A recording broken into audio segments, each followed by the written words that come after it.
Fala, meus queridos, tudo bem com vocês? Bom, gente, conforme eu já havia comentado com vocês, estamos nessa correria aí dessa última semana de aula. Então, nessa aula eu vou encerrar a unidade 3. Vai ser uma aula mais longa, porém vai ser uma aula muito interessante, que a gente vai falar de algumas coisas sobre o corpo feminino, sobre o funcionamento do ciclo menstrual e etc. E também sobre o sexo, né, sobre o processo de reprodução que vai gerar ali o desenvolvimento de um feto, vai gerar um bebê. E aí, portanto, a gente vai entender quais são as estruturas envolvidas, como que acontece, né, e tal, beleza? Então, bora para essa aula. Para vocês poderem acompanhar, coloquem aí na página 305 do livro de vocês. E antes de mais nada, eu quero lembrar que a gente veio falando sobre vários hormônios, né? E aí lá na unidade 2, a gente viu que tem dois hormônios chamados LH, luteinizante, e o FSH, folículo estimulante. Esses dois hormônios, eles vão atuar bastante no ciclo ovulatório e no ciclo menstrual da mulher, tá? Então, gente, é muito importante a gente lembrar que luteinizante, ele vai ter uma relação com o corpo lúteo, que é uma coisa que eu vou citar aqui já já, e o folículo estimulante, ele vai estimular o desenvolvimento do folículo ovariano. Então, vamos lá, vamos lembrar disso tudo. E além disso, tem aqueles dois hormônios femininos, né? O estrógeno e a progesterona, que também fazem parte. Então, na verdade, todos esses mecanismos aí fisiológicos que acontecem no corpo da mulher, nada mais é do que um monte de hormônios que são produzidos em maior quantidade, depois eles são inibidos e tal, e aí algumas mudanças vão acontecer. Bora lá para a gente entender. Durante o desenvolvimento do bebê do sexo feminino, ainda na barriga da mãe, são produzidas células que darão origem aos gametas chamados ovócitos. Eles estão no interior de estruturas denominadas folículos ovarianos, diferentemente do homem, que produz seus gametas continuamente após entrar na puberdade. A mulher já nasce com todos os seus ovócitos que passarão por um processo de maturação. Então eu já tinha comentado isso com vocês lá atrás, né, quando eu estava falando de puberdade ainda, de que os homens eles vão produzindo espermatozoides ao longo da vida, né? E a cada ejaculação, mais ou menos aí, tem alguns milhões, né, 300 a 500 milhões de espermatozoides liberados. A mulher, por sua vez, já nasce com todos os seus ovócitos que vão precisar passar apenas por um processo de maturação. E aí é que entra esses dois hormônios aí, o folículo estimulante e o luteinizante, que vão atuar nesse processo de maturação, de desenvolvimento do ovócito, até que ele atinja esse período de maturidade, e aí ele vai ser chamado de óvulo, como a gente conhece, né, que é o gameta feminino. Beleza? Então, é bem interessante da gente entender que a mulher ela vai trabalhar, vai ter todo esse processo que a gente vai conhecer aqui agora para liberar apenas um gameta, uma célula sexual por mês. Ou seja, uma célula bem importante, né? Uma célula ali bem exclusiva, né? Capaz de gerar vida. E o homem, por sua vez, também produz uma célula capaz de gerar vida, mas muito mais, né? Então, vamos aqui continuar para a gente poder entender melhor esse processo aqui. Ao entrar na puberdade, além dos hormônios gerados pelos ovários, a hipófise produz os hormônios folículo estimulante, o FSH, e o luteinizante, o LH. O FSH é responsável pela maturação do ovócito, aquele que vai se tornar um óvulo. Em seguida, o LH estimula a ruptura do folículo ovariano, ou seja, que é onde está presente esse ovócito, onde ele está se desenvolvendo, tá? O folículo ovariano é uma estrutura aonde está sendo desenvolvido, onde está se maturando ali o ovócito, beleza? Legal. Que libera o ovócito nas tubas uterinas. Quando maduro, é chamado de ovócito 2. Esse processo recebe o nome de ovulação, tá? Ovulação, a produção do ovócito, né? Produção e a maturação do ovócito. Em situações normais, a ovulação ocorre com a liberação de apenas um ovócito por vez, alternando os ovários. Então, em um ciclo menstrual, a mulher libera um ovócito, por exemplo, do ovário esquerdo, no outro ciclo a mulher vai liberar um ovócito do ovário direito, beleza? O que restou do folículo ovariano passa a ser denominado corpo lúteo. Então, aquele folículo onde o ovócito estava se desenvolvendo, depois que libera o ovócito, ele vai chamar de corpo lúteo, tá? Então, lembra lá do hormônio luteinizante, beleza? Então, tá. E secreta os hormônios estrógeno e progesterona. Após a ovulação, dois eventos podem acontecer: a menstruação, que é quando o corpo lúteo se degenera, ou a fecundação, que é o encontro do espermatozoide com o ovócito, né? Ou então com o óvulo quando ele está completamente maduro ali. E aí a fecundação vai gerar lá uma célula única chamada de zigoto. E a partir dessa célula começa ali o desenvolvimento embrionário, depois o desenvolvimento fetal, e aí dentro de 9 meses a gente tem o surgimento da vida, um novo ser humaninho, beleza? Aqui nessa imagem vocês vão conseguir entender melhor. Aqui seria um ovário, tá? E aí nós temos aqui ovócitos imaturos. A gente tem o desenvolvimento do folículo ovariano.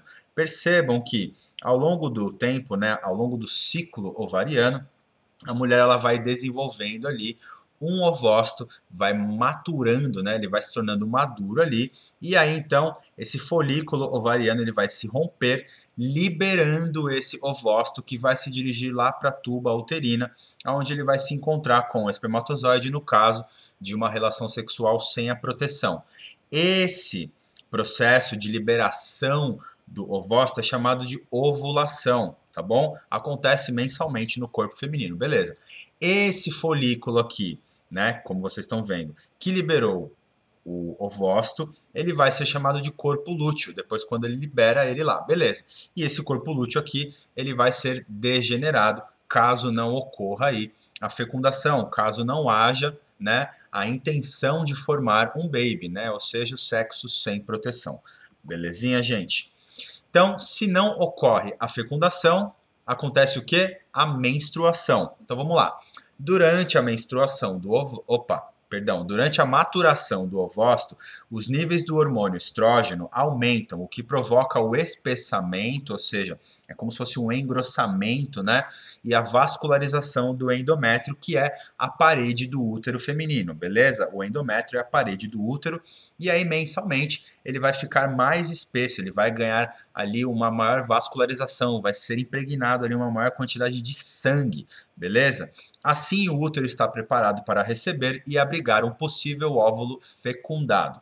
Após a eliminação do ovócito pelo ovário, este se desloca pela tuba uterina e, se não ocorrer a fecundação, isto é, o encontro e a união do ovócito com o espermatozoide, ele se degenera e o preparo do útero para receber o embrião se encerra. Com isso, os níveis de produção de estrógeno e progesterona caem e estimulam a descamação do endométrio. Ou seja, as células que estão presentes ali, impregnadas de muito sangue, né, estão mais vascularizadas ali, elas vão se degenerar, liberando então todo esse sangue que estava ali em excesso, que estava a mais, preparadinho para receber um baby ali, entendeu? E aí, se está liberando esse sangue, é justamente aquilo que a gente vai chamar de menstruação, né? Que é o que vai acontecer com as meninas, com as mulheres aí todos os meses.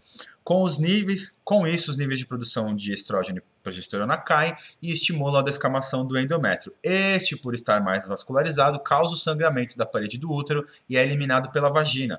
Todo esse processo é conhecido como menstruação e costuma durar de 3 a 5 dias. Isso, gente, não é algo determinado para todas as mulheres, tá? Algumas mulheres terão esse ciclo menstrual de 3, outras vão ter de 4, outras de 5. Algumas mulheres passam um pouco, né? Então elas ficam menstruadas ali por um período um pouquinho maior, beleza? Mas a média ali é de 3 a 5 dias. Esse evento ocorre mensalmente, formando o ciclo menstrual. Quando a fecundação acontece, ou seja, quando a mulher engravida, né, o ciclo é interrompido, sendo retomado somente após o nascimento do bebê. Então, um sinal de que a mulher engravidou é justamente quando a menstruação atrasa, aí já gera aquela preocupação, né? E aí, se essa menstruação de fato não vem, porque é natural, às vezes, a menstruação atrasar, se ela de fato não acontece, é um forte indício de que a mulher está grávida. Se a mulher não está grávida, aí pode ser que tenha algum problema e é necessário o acompanhamento com o ginecologista, beleza? Agora vamos entender como que ocorre esse ciclo natural, né? Como que os hormônios atuam aí, beleza?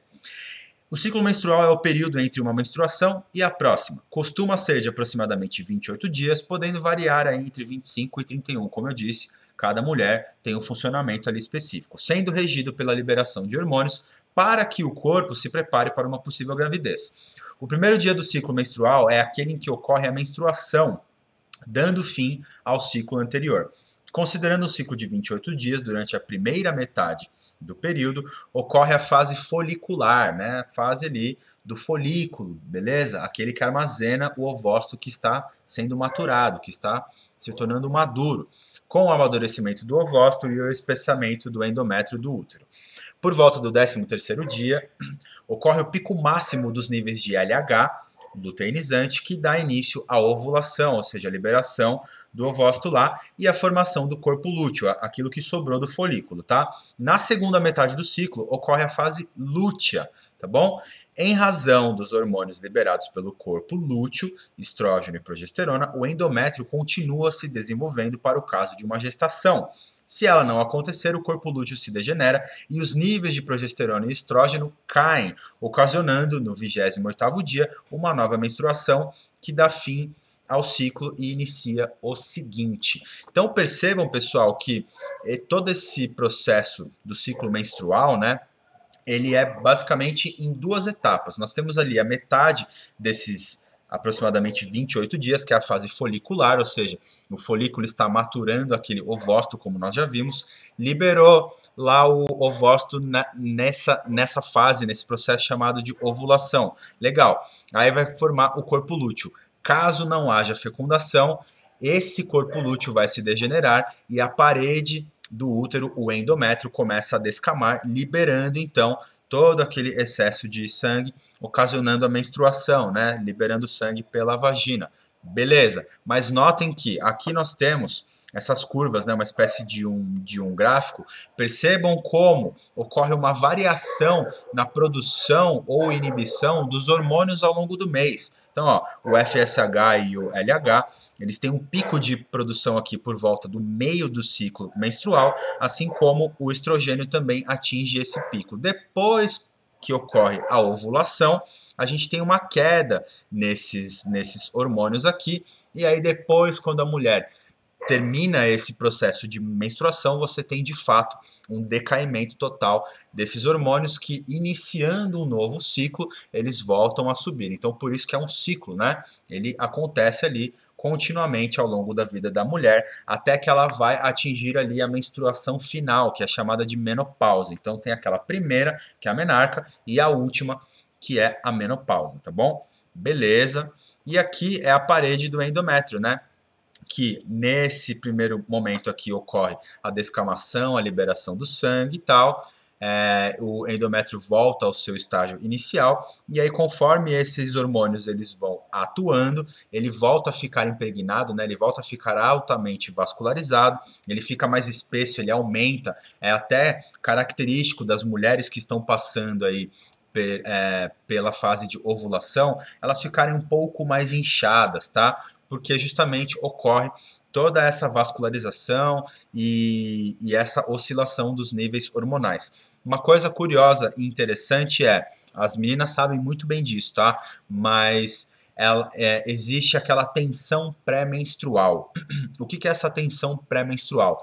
Ela é causada justamente por essas oscilações hormonais. E como nós sabemos, os hormônios eles vão afetar ali no nosso comportamento, no nosso humor e etc. E as mulheres passam justamente por isso mensalmente. Então, é bem normal que ocorram algumas flutuações no humor, né, no ânimo dela ali. Elas podem ficar um pouco mais irritadiças, elas podem ficar um pouco mais sensíveis, um pouco mais chorosas ali e tal. Isso não é também uma regra para todas as mulheres, mas é uma característica. Portanto, é bem interessante que nós homens entendamos isso daí para que a gente possa se relacionar com a nossa parceira aí nesses períodos de uma forma mais amigável, de uma forma mais empática, né? Entendendo o que está acontecendo com ela, beleza?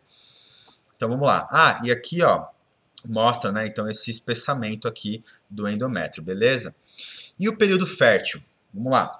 O intervalo do ciclo menstrual, conhecido como período fértil, ocorre no período médio, entre 3 dias antes e 3 dias depois da ovulação. Portanto, é esse período aí em que a mulher está super fértil, a possibilidade de engravidar é bastante alta nesse período, tá?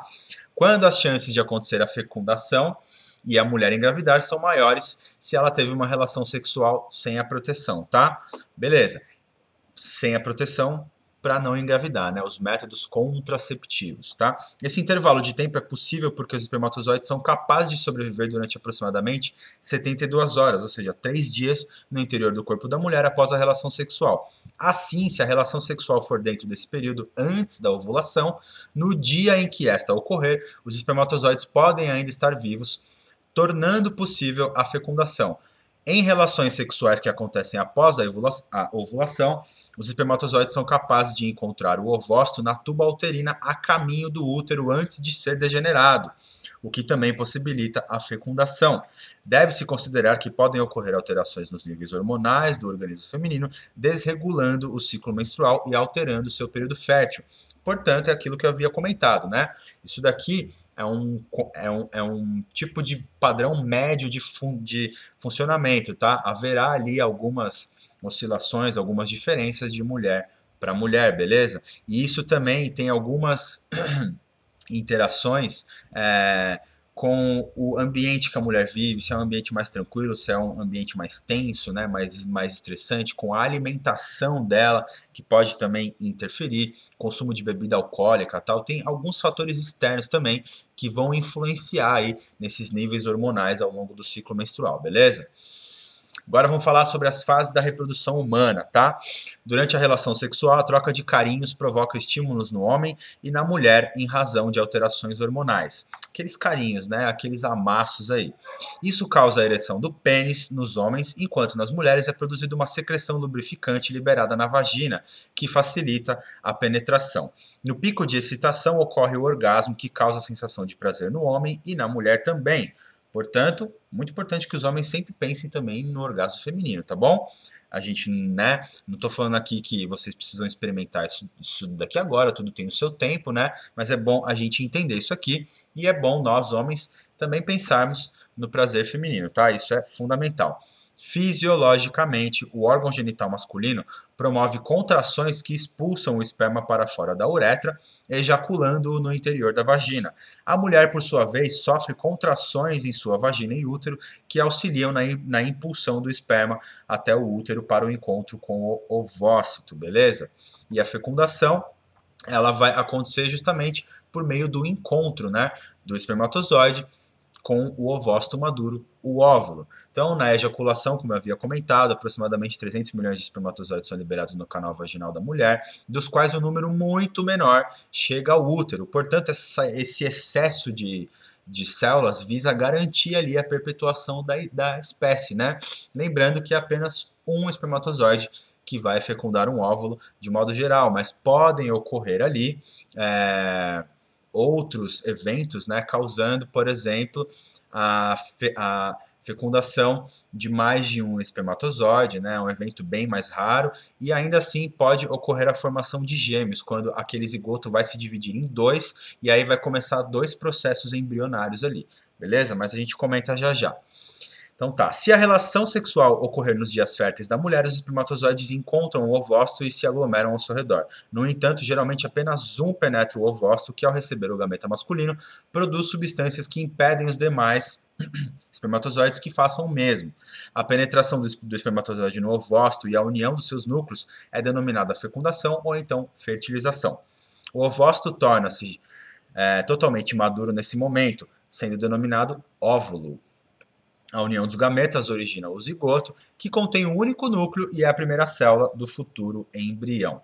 E a nidação? Gente, nidação é um termo que se refere a ninho, tá? Então, portanto, esse processo de fecundação ali, né, a fusão do espermatozoide com o óvulo, vai formar esse zigoto, né, essa célula ovo aí, onde vai começar o desenvolvimento embrionário, que se dá por várias divisões celulares ali e tal, e aí depois esse aglomerado de várias células começam a se diferenciar, dando origem ali às células da pele, células nervosas, né, células ósseas, enfim, células que fazem parte do nosso corpo, dos nossos órgãos e etc. Só que para isso tudo acontecer, esse ovozinho ele precisa estar num ninho, né? Então a nidação é justamente a acomodação do zigoto na parede do útero da mulher. E aí o útero vai ser esse ninho ali, onde o embriãozinho vai se desenvolver, beleza? Então após a fecundação, o zigoto passa a sofrer diversas divisões, formando um aglomerado de células com o mesmo material genético, composto de 46 cromossomos, né? 23 do pai, 23 da mãe, beleza?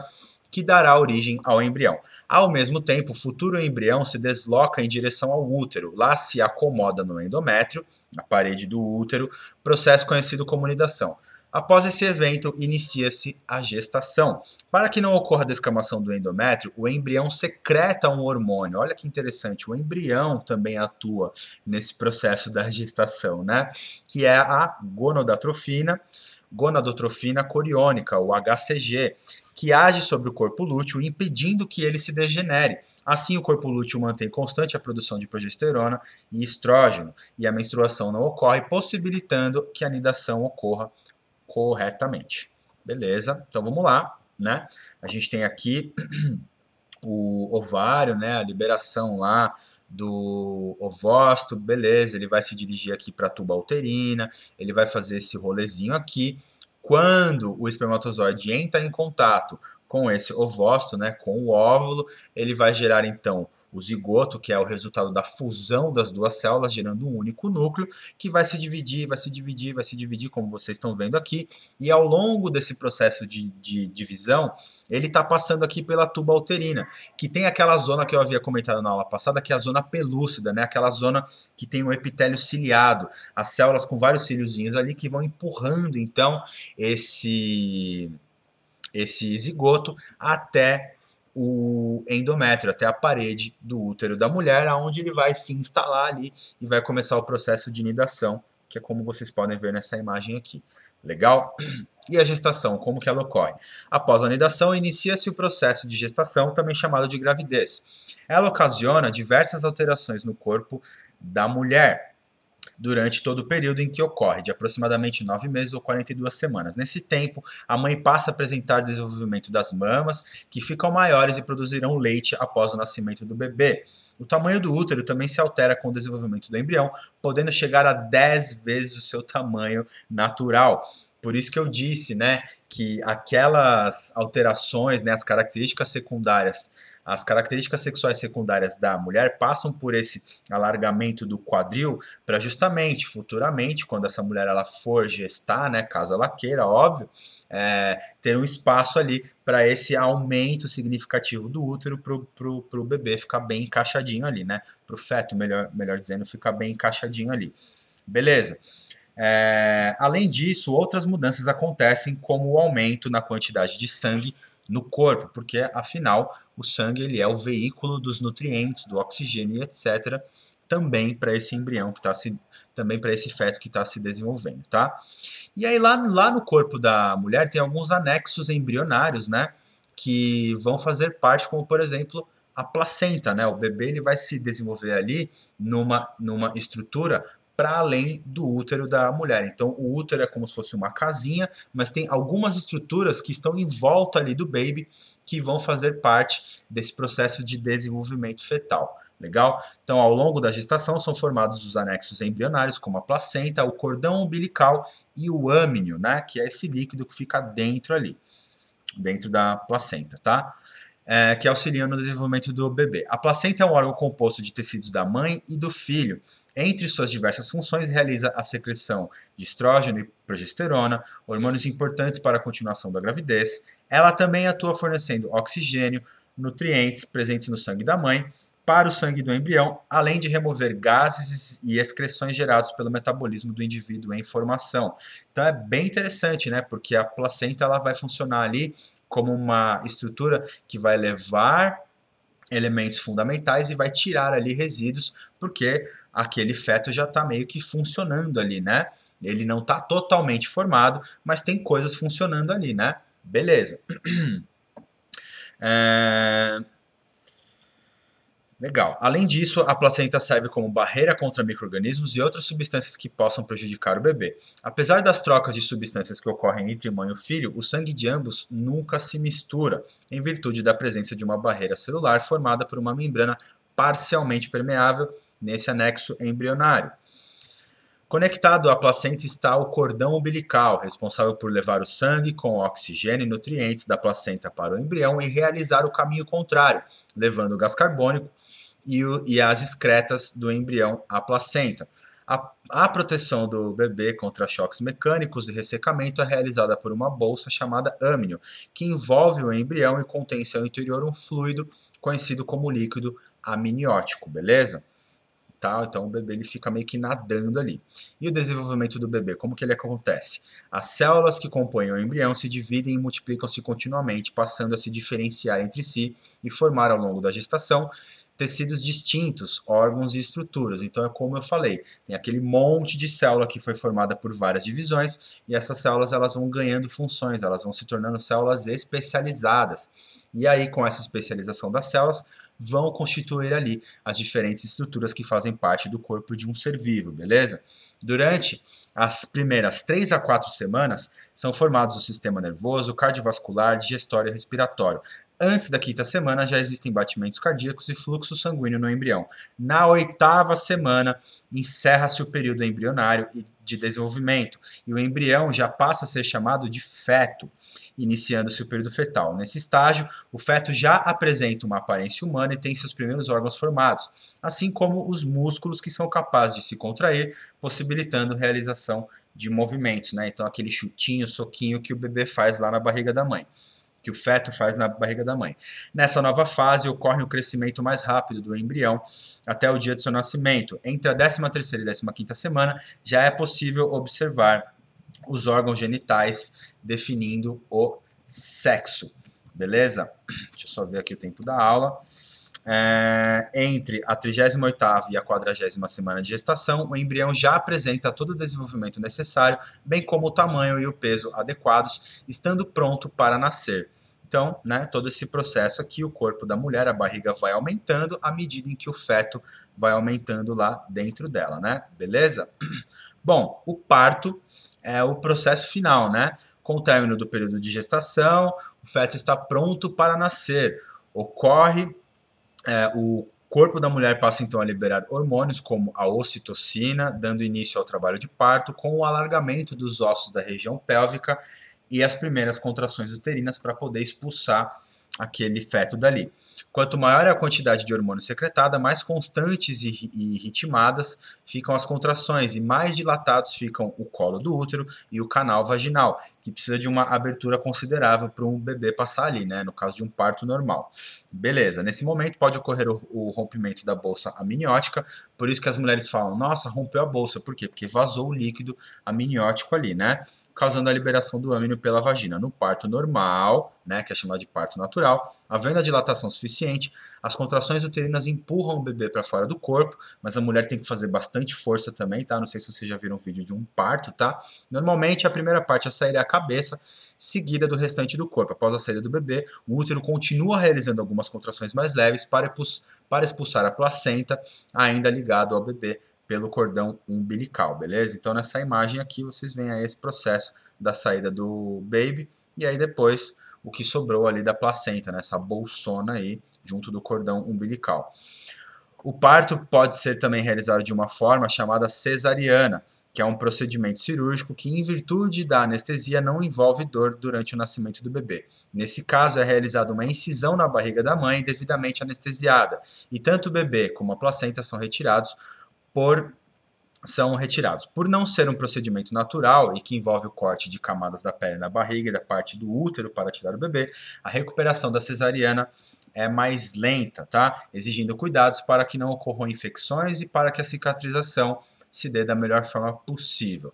Gente, a cesariana não é um processo que é totalmente recomendado, né? Ele só é recomendado quando a mulher de fato não consegue, não tem a dilatação, né, natural ali para que o bebê possa passar. Existem médicos aí que escolhem ganhar uma grana em cima disso e mesmo que a mulher tenha a capacidade de ter toda essa dilatação aí, acabam fazendo, né? Não é uma coisa ali, nossa, meu Deus, que grande problema, mas isso daí acontece.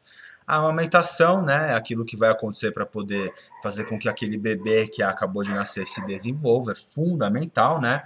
Então, após o nascimento do bebê, a hipófise da mãe secreta o hormônio prolactina, responsável por estimular as glândulas mamárias presentes nos seios a produzir o leite, beleza? Então, tá vendo como é tudo uma questão hormonal, né, o funcionamento do corpo, não só da mulher, mas do homem também. O primeiro leite produzido é chamado de colostro, composto de vitaminas, proteínas e sais minerais, além de anticorpos importantes para a proteção do recém-nascido contra várias doenças. O leite materno é o alimento necessário para a criança se nutrir, auxiliando também a evitar possíveis alergias, reduzir a prisão de ventre e manter forte o vínculo entre a mãe e o bebê. Então, a mulher amamentar é muito importante, tá? Existe ali uma questão muito íntima entre a mãe e o bebê e muitas mulheres relatam que é muito prazeroso, né, amamentar o filho, porque justamente estreita esse laço, né, além da produção de ocitocina, que é esse hormônio aí relacionado ao prazer em relação ao outro, né? Beleza. O leite materno é necessário para nutrir a criança, auxiliando também a evitar possíveis alergias e tal, e aumentar o forte vínculo entre a mãe e o bebê. A recomendação da OMS é que até os 6 meses de vida o bebê seja alimentado exclusivamente de leite materno. Após esse período deve ser iniciada a introdução alimentar, sem descartar o leite materno, que continuará auxiliando na nutrição.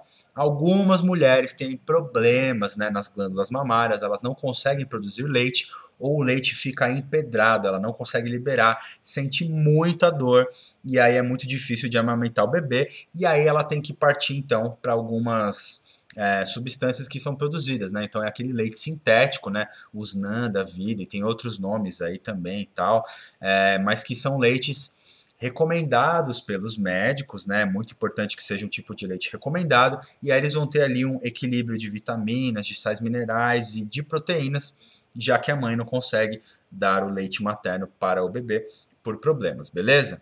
Bom, pessoal, aqui a gente continuaria falando sobre como se formam os gêmeos, né, a parte final, mas eu já expliquei lá atrás, né? Então, os gêmeos eles podem se formar tanto pela fecundação de 2 espermatozoides em um único óvulo, ou então um único óvulo que foi fecundado e nesse momento de várias divisões celulares, o núcleo vai se dividir em dois e vai começar o desenvolvimento de 2 embriões ali, beleza? Então é isso. A aula ficou longa, mas era necessário para a gente poder encerrar, tá bom? Eu vou ficando por aqui. Espero que vocês gostem dessa aula, apesar de longa. E na aula que vem eu vou trabalhar aí os principais conceitos relacionados à prevenção, aos métodos contraceptivos, tá? E também em relação às ISTs, as infecções sexualmente transmissíveis. E aí eu vou fazer uns slidinhos da hora para a gente poder encerrar aí a nossa última aula do ano, beleza? Boa semana para todo mundo, se cuidem e até!